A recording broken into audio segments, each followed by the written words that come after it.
Jack, here we are again. Tim, we're having some fun. This is great. So I hope our audience appreciates how much fun we're having. Yeah, exactly. I hope they are too. Yeah, exactly. Well said. So I just finished your book. Oh. I finished it. When I say your book, I have to say which one. I just finished The Tao of Leadership because you've written so many books recently, which is amazing. Yeah. So I just finished the book. I want to ask you about one thing in it. Ooh, okay. Before I asked specifically, so I made a lot of notes, but my question is it sacrilegious to write I wrote on a piece of paper, is it sacrilegious to write in the book, use a highlighter, write it up, or no, don't do that, write in paper? What's the protocol first? I think the protocol with the Tao of Leadership is to treat it like a textbook or a blueprint, and to make notes right in the book like you would a textbook or a journal. I was afraid to touch it, but okay, that's probably good. Okay, so you made a point about this whole topic of work from home, and you made a point about how hybrid and remote work are not, coming out of the pandemic, are not just a phase, that this is a structural shift, and that today's leaders are going to have to get used to this new way of working. Mm-hmm. And you've got people like Satya Nadella of Microsoft, Mark Benioff of Salesforce, firmly in that camp. Rashad Tabakawala wrote a book called Rethinking Work. That's to that point. Rashad's another one. But in the last year or so, there has been a change in thinking, or just some of these Jamie Dimon, Bob Iger, some of these amazing people who have taken a different approach. And I think it's all I think the word that matters most is performance. At the end of the day, it's about the performance of the company, right? Mm-hmm. Mm-hmm. And I mean, to me, I love the phrase teams win championships. I believe that business is a team sport, and that I'm now giving my perspective, then you take over. Tell us what you think. That in order for the neurons of people to fire together, that there has to be this in-office thing. Look, Zoom and Slack are amazing tools, and giving people time back is unbelievably important. So I don't want to say that they're not great. I'm just wondering, what do you think now from a performance lens? Mm-hmm.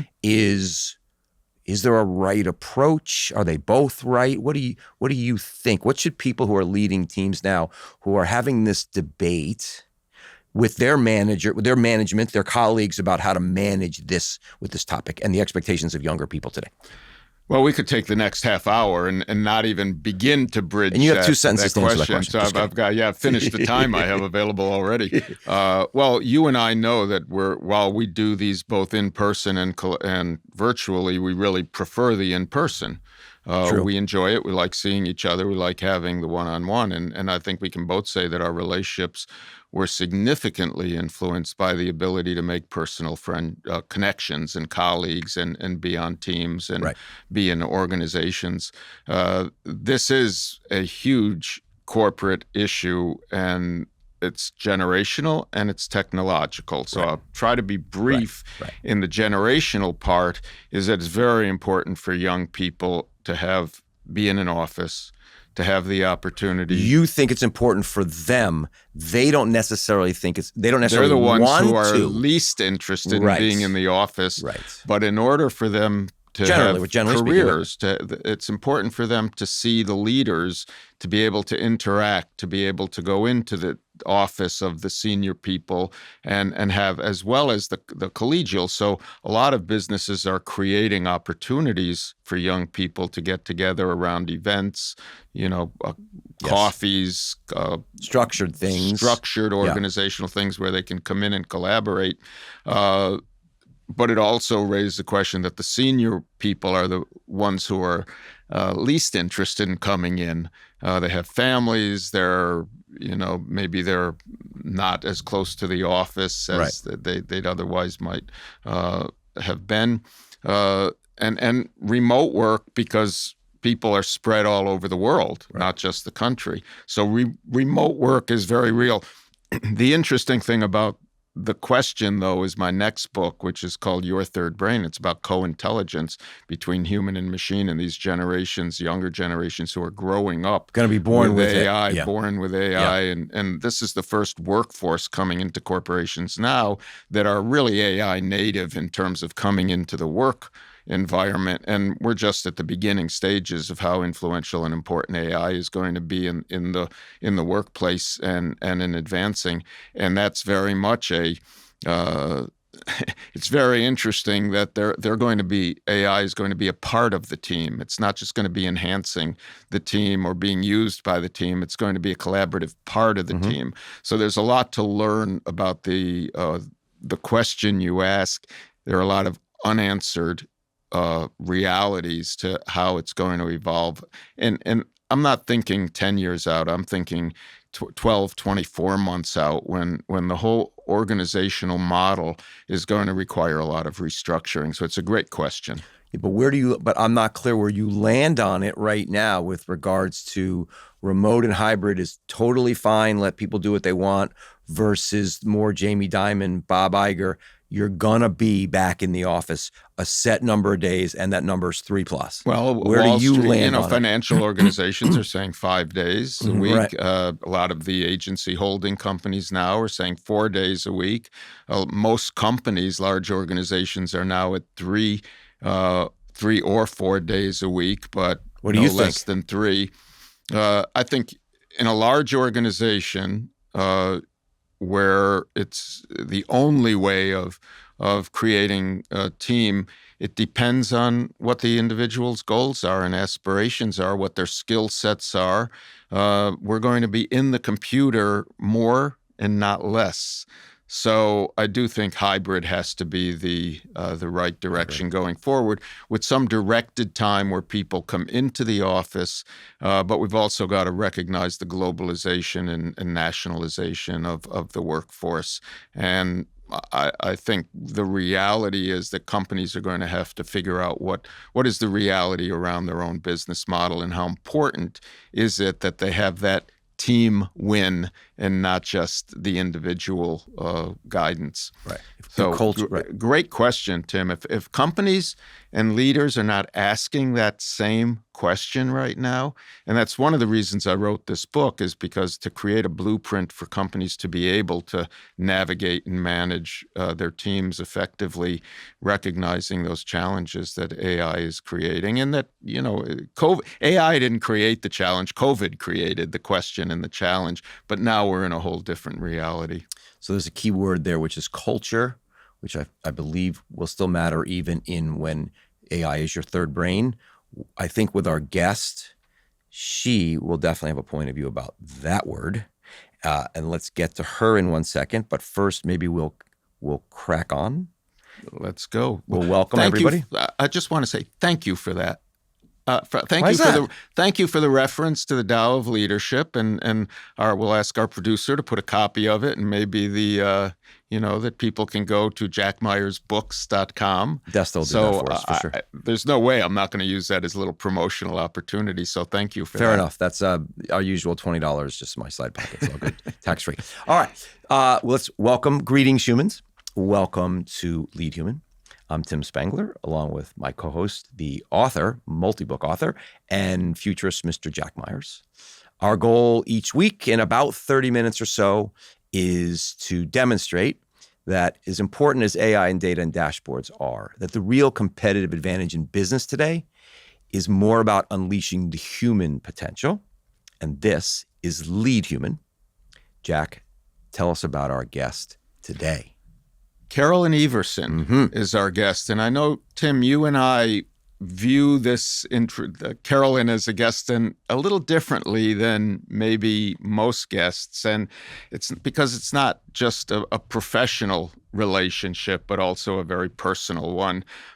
We've both had the opportunity to watch Carolyn evolve over decades in the industry, through multiple platform shifts, leadership transitions, and moments of reinvention and rejuvenation. So, and I know you'll share in some of the professional context, but what's also always stood out to me about Carolyn is not just the scale of the roles she's held, managing tens of millions in revenue, leading thousands of people globally, serving on iconic boards, but the consistency of her human-centered and family-focused philosophy.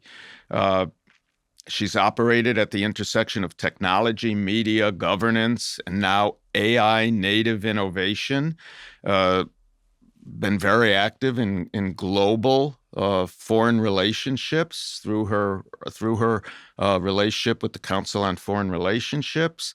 And she's known for very enlightened leadership, her generosity, her family focus, her transparency, and her mentorship.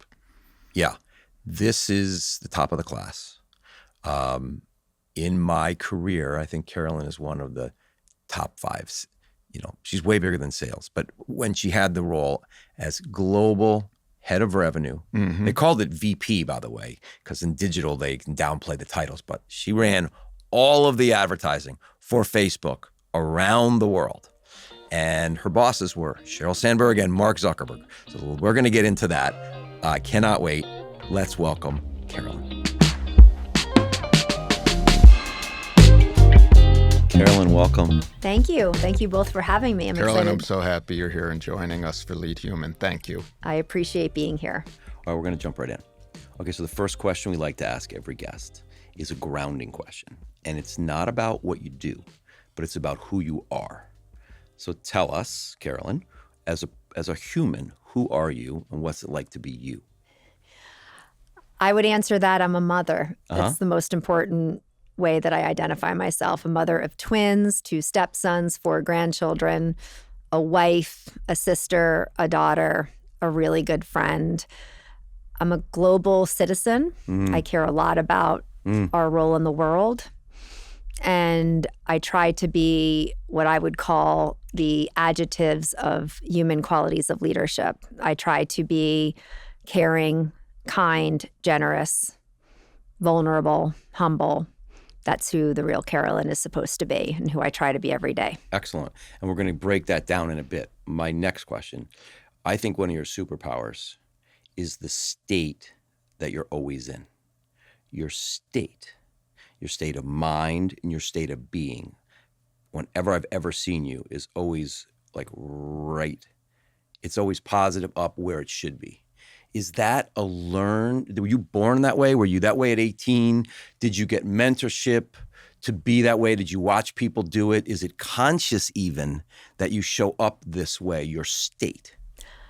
I'm a really happy person, and generally, and not every day, not every moment. I don't want to be Pollyanna here, but I generally am a happy person. I'm a really grateful person and an optimistic person. So I think it's not that I'm trying to be anything that I'm not.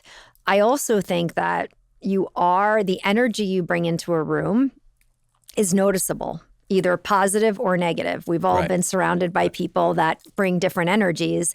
And I like being surrounded by positive energy. So I think that is part of who I am naturally. I will say that person both of you know, one of my former bosses, Hank Close, at one point did give me some feedback about how I show up in a room. And he said, Carolyn, you got to think of yourself like a thermostat. Sometimes you need to maybe dial it up, but sometimes you need to read the room and maybe turn the thermostat down a little bit. And I have taken Good that advice. as something in the back of my head when you think about what room you're entering and how you enter it. So I'm not coming in like a tornado and too hot. Yeah. Yes. Love that. Love that. You were quoted, or you weren't quoted, you said in a podcast that you did before, no one is ever going to talk about how much revenues I oversaw, which we do and people do. What you said was, I do hope they will say that Carolyn was a leader who cared more about people than anything else. And that's very consistent with what you're saying. But how do you measure caring leadership in organizations that are still prioritizing financial results? So there was a real moment when I was at Facebook where in my second year, we did a pulse survey to understand how people felt about working at Facebook, their manager, et cetera. And there was one specific question around, could people deliver exceptional results, but also have a personal life? It was probably phrased in the work-life balance, which I know is super controversial, and I don't love that question. But that's what it was. And my results came back, and a third of my team thought that they could have some semblance of a personal life with the demands that we had in the job. And I thought to myself, I can't possibly That's lead. too low of a number. You didn't like it. Totally Right. too low. And I was like, I want people to have fulfilling lives, which are defined by definition more than just crushing numbers and delivering financial results. So I started to study this and understand, well, what does that mean? What do I need to do differently as a leader? How do I have to show up? And I started to learn about the 4 quadrants of energy: physical, mental, spiritual, and emotional. And it turns out that even if you were doing this from a pure capitalistic, I need to drive results perspective, you would come to the conclusion after doing all the research that when people are happier and healthier, they deliver better results. It's not rocket science. But in order to get people there, you really have to care about the whole individual. So I started to bring in that thinking. I started to bring in coaches. I started to bring in a lot of very specific, tangible things like vision writing in the future that allowed the team to see that, yes, of course, we had to deliver results, and the pressure just got higher every quarter, but that I really wanted them to have a holistic view on what it's like to be a happy and healthy person. And so I completely changed my leadership approach based on that survey and thinking about what did I want to be known for. So let's think about the other side of that equation. And you've been in incredibly high performance environments with high expectations and very high standards for the contribution being made to the financial performance. What kind of trade-offs are there that you gave up or you had to sacrifice in order to fulfill that goal for yourself?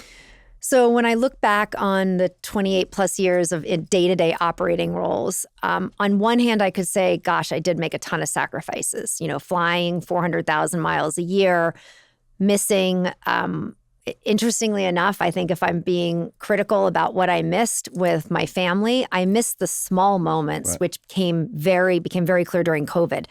I missed the mornings driving the kids to My wife school. loves those. She loves those. Right? Yeah, The yeah. small moments, the dinners, like at 6 o'clock on a Wednesday night, or the drive to a practice. And my husband, decided to be a stay-at-home dad, and he got a lot of those small moments. I did somehow manage crazily to make the big moments. I'd go to Singapore for a day just to get back for a lacrosse game or something that was really, I thought, important, but I missed a lot of the small moments. I also think my physical health, was not totally prioritized during those years. Ariana Huffington, I credit her for finally Oh yeah, I remember that. Yeah, yes, yeah, she right. had that moment where she realized Right. how important sleep was after she worked Drive, herself yeah. to exhaustion, hit her head on the desk, and she then started, really understand that. And she and I really have a very similar philosophy, and she built a whole new company about it, Yeah, Thrive. And I learned sleep was important. So instead of trying to get 3 to 4 hours and run around the world like a maniac, no, I actually prioritize sleep. Now, fast forward, I'm out of a day-to-day operating role. I'm doing a ton of different things, but I am prioritizing my health in a really serious way. And that's been an adjustment because I'm not in that day-to-day pressure cooker of you got to deliver. We love to hear stories. Yes. So this next question also, I hope, elicits stories on your behalf. So in the 28 years, there were definitely risks that you took along the way. I can't necessarily point to them. No, I know your career, but I can't necessarily point to them.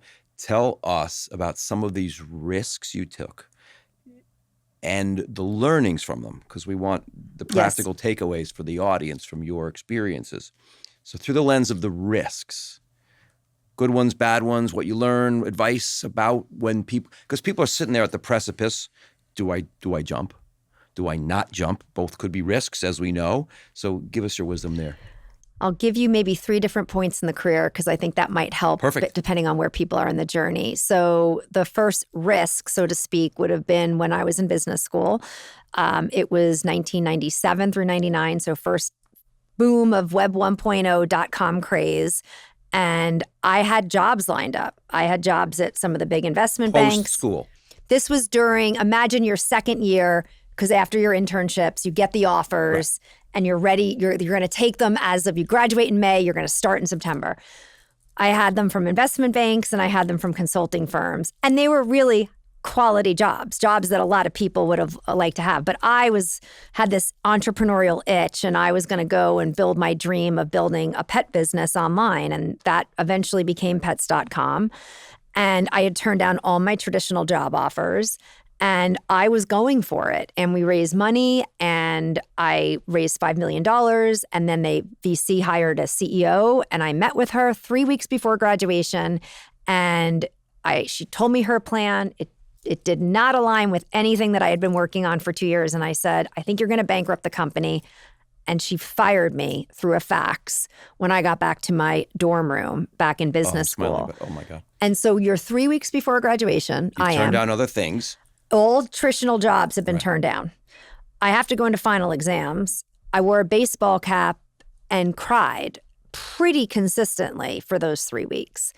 It was a really low point for me. And yet that risk of turning down the traditional jobs, going through that process, it haunted me for many years. And I didn't talk about it publicly for about a decade. But now I look back on it and I'm like, wow, that was actually a really good thing to do. Was telling her what you thought a risk also, or no? Of course you were putting it that in the was. category of risks also, right? Of course it was. You knew at the moment you're saying that, you're pushing back on your new boss. You knew this is risky, but I should give my point of view. Yes, but I really, but that risk, and I think people struggle with truth to power, if you will, that notion of should I actually tell my boss or the board what's really going on? I haven't had much of an issue of doing that. And sometimes it gets me in trouble. This clearly did. It got me fired. But I do think that in order to be true to yourself, and frankly, long-term to help a company, speaking truth to power is a critical thing. But I don't take that for granted that that's an easy thing to do. I think when you're starting off junior in your career, it is intimidating and can be lots of consequences. But I think great companies want that. They seek it out. I'll never forget when I started at Facebook, and I will come back to my other two risks. We had a picnic during the summer, and one of the interns went up to Mark and said to him, "Intern, I think you should work on your I think you need to work on your public speaking skills." And now, how many people would be willing to do that? Not many. This intern did. What Mark did after was extraordinary. He went over to the head of HR and said, hire that person. That one story in 2011, summer of 2011, spread like wildfire. And then suddenly the culture was like, actually, you should feel free to. Point of view is encouraged. Yeah. It is. And that was a big eye opener. Second risk, I'm at Viacom. I'm at that point, the COO of the U.S. advertising business. Great job on paper, loved my team. And I got a call to go to Microsoft. And I was really struggling with that decision. And I'll never forget one of our clients who you both know, who I went to for advice, said to me, "Are you just going to ride the escalator up every day?" And what he meant by that is in order to get into Viacom's offices, it was in Times Square, you took an escalator to get to the lobby to take the elevator up. Yeah. You remember. And so his point was, are you just going to keep riding that same escalator every day? And I was like, wow, okay, no, I'm not. And I'm going to take the leap. And that was a big leap, but I knew career-wise, it was absolutely the right leap to take because Microsoft gave me digital and gave me global. And I don't think Facebook would have ever called. Right. Maybe they would have, I don't know, but Cable probably girl. not if I had not gone. Yeah. So that turned out to be. And then I think the third risk is the most recent one, which, in 2021, I resigned from Facebook. That was a big deal for me to leave. I walked away from equity. I was the source of income for my family. And I did it for many, many reasons, but it was scary. And then I made a mistake. I went to Instacart and it was not the right place for me. The role was not what I thought it was. And that was really my fault. I jumped because I was so nervous about walking away from Facebook that I was like, okay, I've got a big role. I've got a good package. I'm going to go. And I didn't ask the right questions. So it's not Instacart's fault. It's my fault. I didn't do the diligence. A lot of lessons learned on that. And then the decision to just take a pause, 2022, January of 22. And I said, you know what? I can't do that again. I need to take a pause. But do you know how hard it is to take a pause when you are operating at the pace that I was, and like the frantic checking the phone all the time and refinding yourself? I had to refine myself after Facebook because, first of all, I wore blue every day, although I'm in blue right now, which is ironic, but it's not the Facebook blue. I wore blue every day. My house was decorated in blue. I was literally Carolyn Everson Facebook. Yes. Almost those words were inseparable. Are you saying that light blue, we all know the Facebook logo color, that's the color of the outfits you wore? I was on stage in Facebook blue for a decade. You were on brand. Yeah, but how about the other executives? Were they also wearing this blue? No, I just chose to do it. I was like, I just took the brand and put it inside me. And then when I went to Instacart, I went out and bought a bunch of orange and green clothes, which turns out Carrot Top stuff, yeah. Not great, but whatever. But I do believe like you should be all in. Yeah. If you're all in, you're all in. When I go to the Coca-Cola board meetings, I wear red. You raised a really interesting question. When I left CBS, which was many, many years ago, but what I felt was that I lost my last name because my last name was at CBS, of CBS. So I absolutely get what you're saying. Do we still have that today? Are people still connected to the companies? Is there still that kind of I am the company I work for context? It's a great question. I don't know if everybody has it. And I think if you look at the data, the reality is that most people are churning out of jobs every 2 to 4 years, particularly in tech. So this notion of like bleeding, people used to say I bled Facebook blue, and I did. I still love the company. I love the team. I don't know if everyone has that attachment to where they work. I think now that the new generations coming in are very much about moving around. There's always other opportunities. And I think in the next 24 months, the whole landscape's going to change again, because I don't think we even today understand the impact of what is happening with AI. And so I don't know, Jack, if people are going to be Jack CBS or Carolyn Facebook the way it was back then.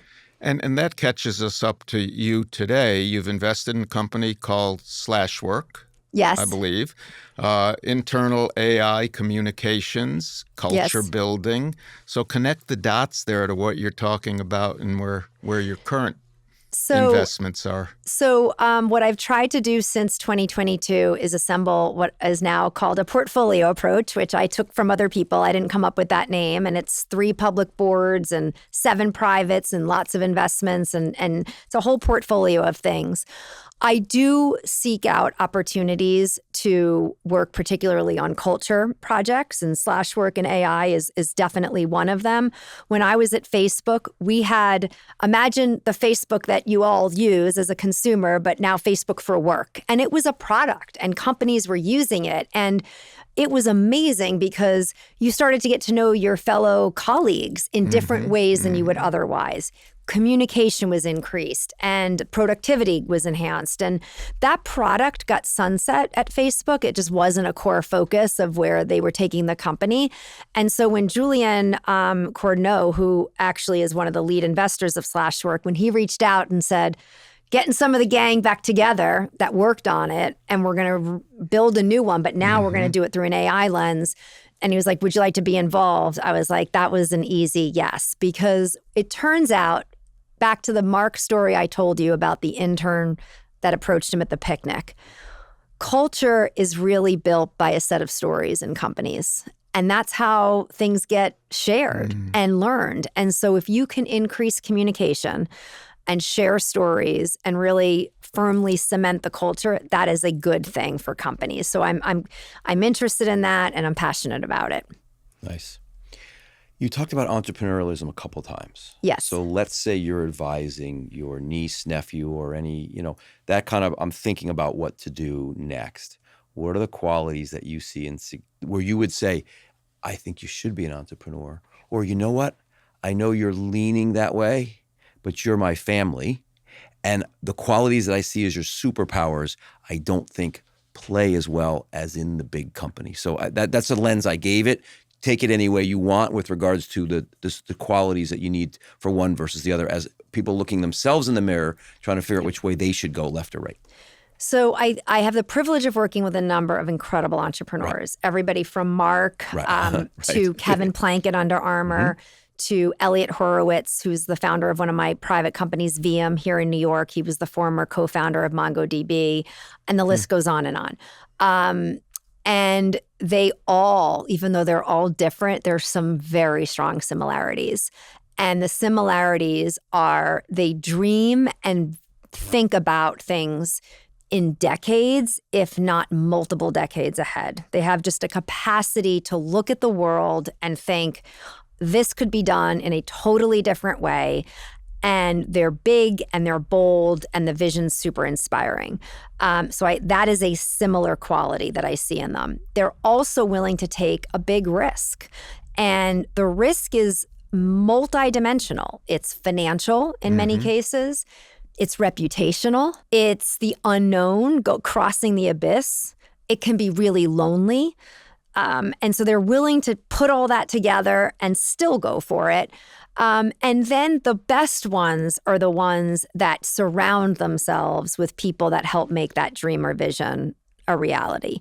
And in some cases, the entrepreneur can stay in that CEO role and lead the company. And in other cases, it's best for them to keep dreaming and bring in a management team.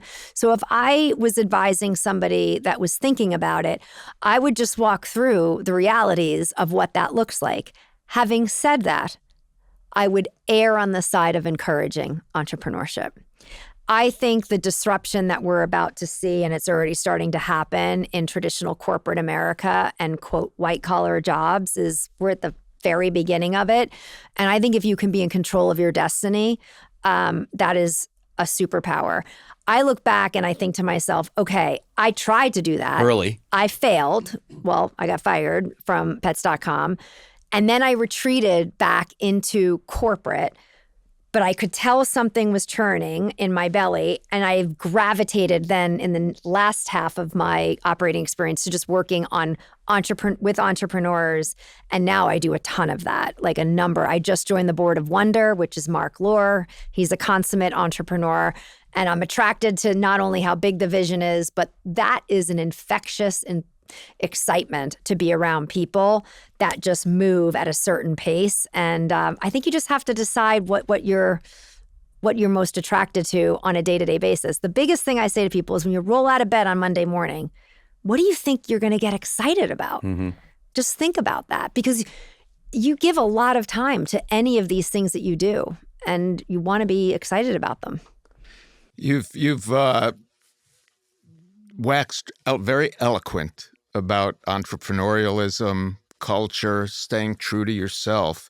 You serve on a number of boards, as you've mentioned, very high-level boards, and you're dealing with C-suite fiduciary responsibility, economic, financial responsibility, C-suite hiring and firing.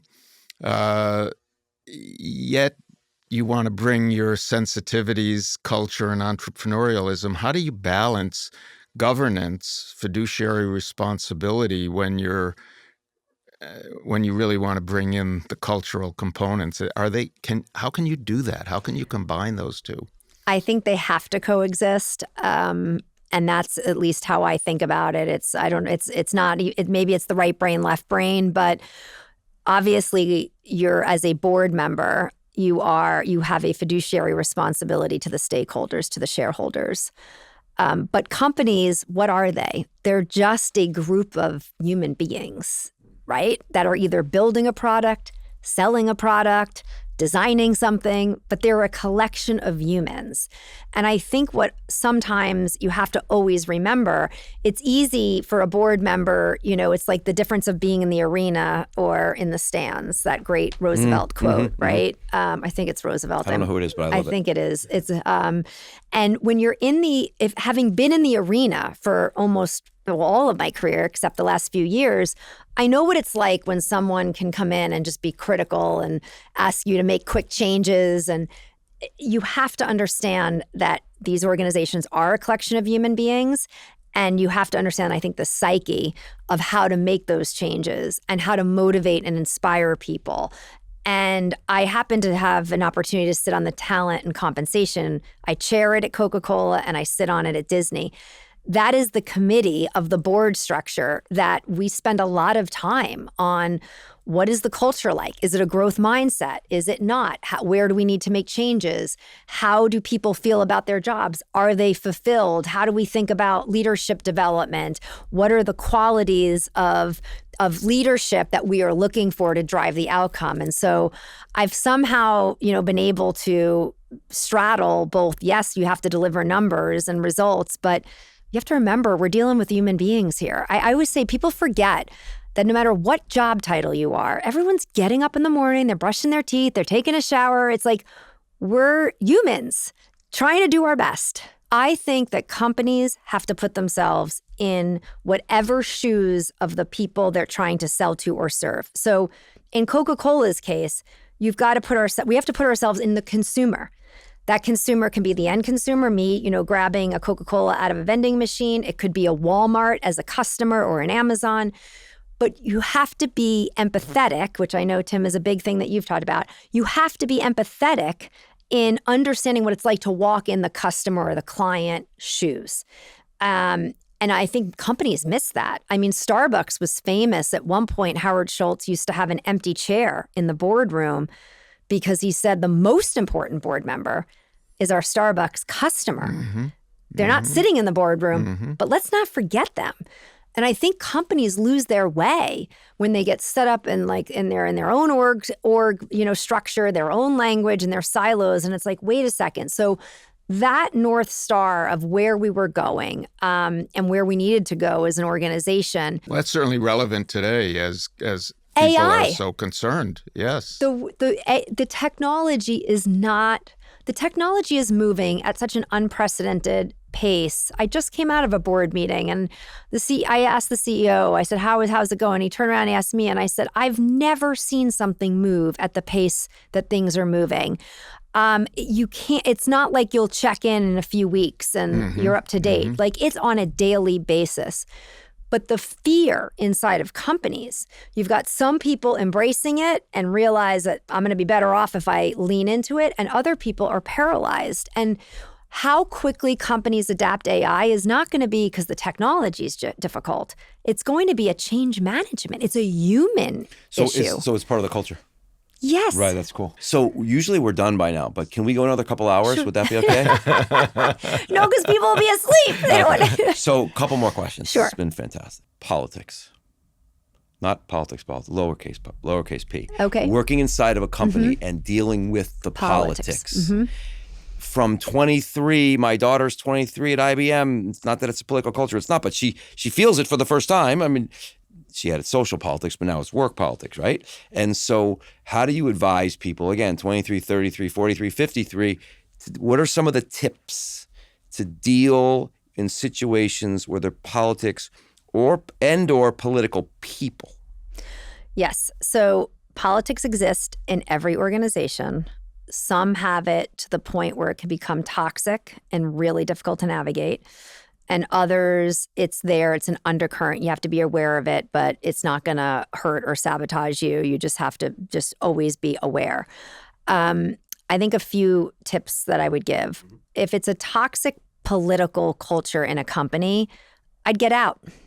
I mean, I literally think life's too short. And if you're not in the inner circle and want to spend your time trying to figure out how to navigate the inner circle, it just becomes exhausting and not a good use, I think, of human energy and positivity. If it's something that exists, but it's tolerable and manageable, I think there's a few things. You need to have advocates on your behalf in companies, even if you're 23 years old. I would say to people, who are the people that are talking about you positively? Let's start with the positive when you're not in the room. It's not a mentor necessarily. It's like an internal sponsor. I had a few of those, but I had some crazy tough politics at Viacom. You know that. You both know that. Yeah. I was younger, and so there was an age thing. I was in many rooms, the only woman. But I did have some people that really looked out for me. You're also a big change agent. Exactly. mean, I was think disruptive. I think that's the biggest Probably difference. yes. What you brought to it. Because people didn't want to change. Because by the yet. way, everyone was doing really well. Not then. No, Right. no, they were getting their double whatever the bonus was, and it was a whole thing, and it was a culture. But I did have a couple of people that took me under their wing and looked out for me. Hank was one of them. Judy McGrath was another, and that made an enormous difference. If I didn't have a couple of people, so I look would have for been those. spit out. And I love the way you say not the mentor, but this internal. The What was the word you Sponsor. Okay, so that's a great one. What else? The second thing I would say is, and this was something that Lisa McCarthy taught me at Facebook. I didn't have all the functions reporting to me, although I was ultimately responsible for a very large revenue number that I had to deliver every quarter. But I had people I had to influence, product leaders, engineering leaders, right? Marketing, et cetera. And you have to invest the time in building your peer relationships. And it's not just have one-on-ones with them. You need to actually get to know them as human beings. You need to have dinner with them. We need to get off text. You actually have to pick up the phone. You have to do some traditional relationship building things. People need to know who the real you is, so that when things become tense, because inevitably they do, they need to at least assume good intent. And you know what? Unfortunately, most humans will default to assuming bad intent. So the building the relationship is not necessarily about the work side. First, it's about the personal side. And then get on the same page. Is that for the trust thing, which you talked about trust a lot? And then third is vulnerability. Like, vulnerability is very important in companies. And I certainly didn't know that early in my career, because you're taught through school and even early stage careers, like, you got to show up prepared and do the homework and know what the heck you're talking about, right? But there is something really powerful in saying, you know what, I don't know. I have to think about that, or I hadn't thought about it that way. Even if it's in your area and you're with the head of product and head of engineering, I've been there, and it's about your area. I think modeling vulnerability in organizations, it takes down people's guards.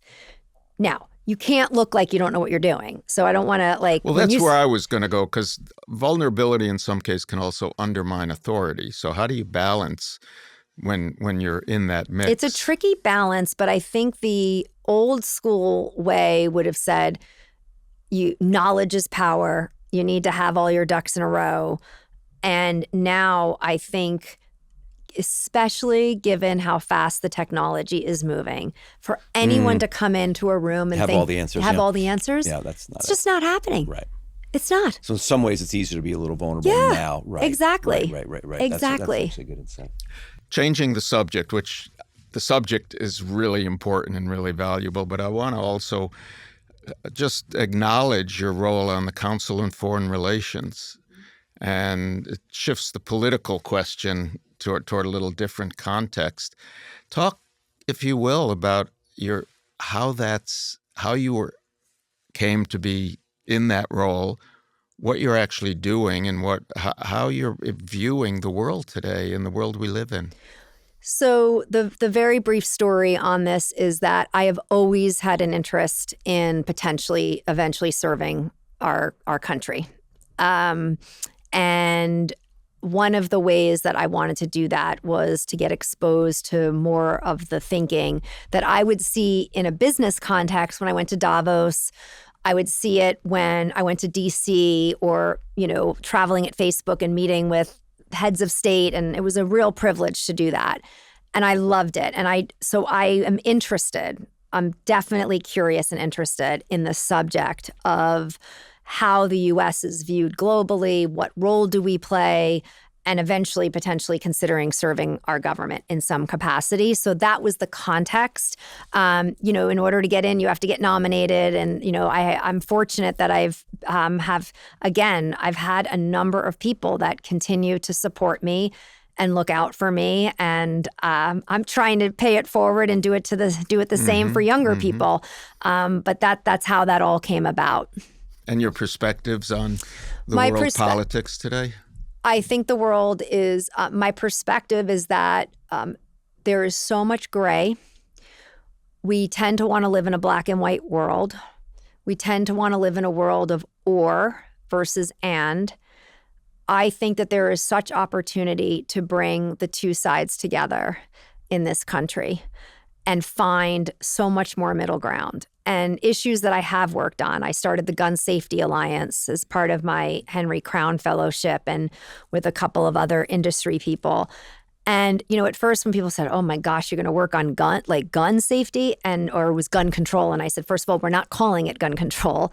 We're calling it gun safety because the middle ground, which most Americans agree on, is let's keep people safe. Let's lock up guns in the home and not let a child get it. And let's not let somebody commit suicide on an impulse. Where people disagree is what types of guns people should be allowed to have and whether they should have guns at all.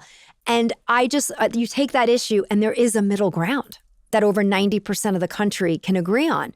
But what do? We focus on the 10% and the issues that nobody agrees on. And I could go down the list of almost every political issue and we would find that. Take immigration. There's a good amount of runway in the middle where people would say, yes, we would like our borders to be safe, but we would like a path to citizenship if people have been here. I could literally go issue by issue. That's a whole nother podcast. But so my interest I do think the United States plays a disproportionately important role in the global political system, geosecurity, economically. And I think that role is it's a privilege. It's an enormous responsibility. And so that's why I'm so passionate about it. And thank you for that. And I know Tim has a couple of wrap-up questions, but there's one last question that I feel I owe it to a big chunk of our audience to ask, given that you've navigated a point in your career where you left the large corporation, you're entrepreneurial.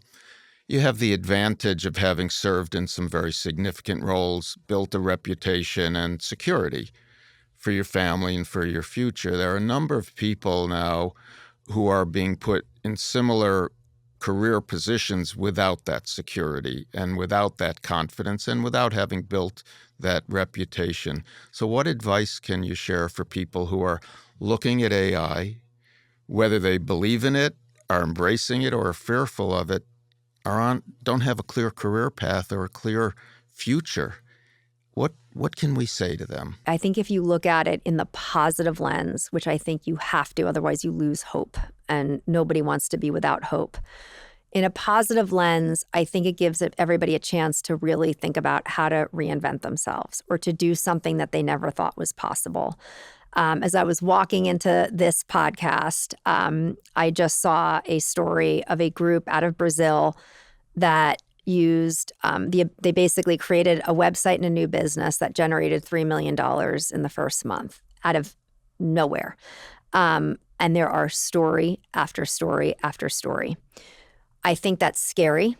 I think it's scary for people that have okay, well, I don't know how to build a website. Guess what? It's now so much easier. I sit on the board of Squarespace. I promise you, it's really easy now to build a website and hang a shingle if that's what you want to do.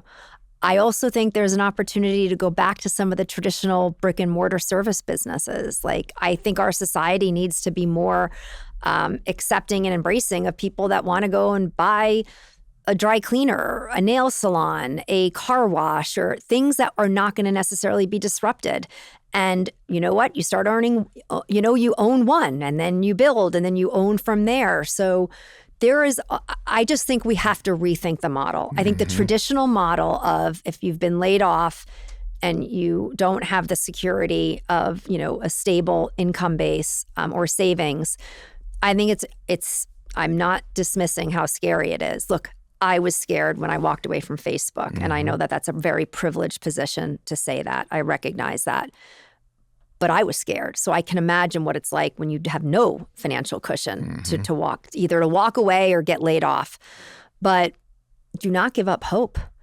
I think there's a real opportunity to reinvent themselves. I mean, heck, you know what I would do? I would start a dog walking business. Or I'd buy an old school bus, I'd renovate it, and I'd pick up a bunch of dogs and have a day because I've loved pet businesses for many, many years. I know would you go love do that. dogs. And you know Yeah. what? I just might go do that at That's some a point. wonderful Like, I just example. find your love and don't give up. Find your love, find your passion. Yes. I think that's always been true from the beginning of a career to an end of a career. It has. Find your passion. Yes. We're gonna end it there. Little wrap up. Okay. We're gonna We're gonna end it with the dog bus. We're gonna end it with find your passion. Yes, perfect. I got a You're way little better wrap taking up. the notes. All right. Well, there was so much there and so many good points. Just a couple that you talked a lot about entrepreneurialism and staying with it even into the boardroom and recognizing and rewarding and encouraging entrepreneurialism. You talked about your own risk early in your career and risks you took that didn't necessarily pay out all that well, but you always had that entrepreneurial edge and you were always willing to talk truth to power. You wore blue. You wore blue at Facebook. All in. You were all in. You were all in, and you've maintained that culture, the importance of culture. We're just at the beginning of the AI disruption that's coming and coming fast and hard. Stay excited. Be excited. Wake up every day and ask, what am I excited about today, and how can I manifest that? Empathy. Empathy is a common thread through everything Tim and I are doing, and that's knowing that that's important to you is why we're so grateful that you're here talking about it. Get a sponsor early in your career, probably at every stage of your career. Mentor, but maybe there's a difference between the two. There's definitely a difference. But the reason for that was really great. And guides, I always like to have a guide, a sponsor, but also someone who's going to guide you and stay with you through your early stages or any part of your career, not just be a momentary once-a-month meeting. You also talked about reinvention, the end. What I'm going to go with as a kind of a final thought is something you tossed out there, but it resonated because it's been something that I've been focused on with AI in terms of leadership and management.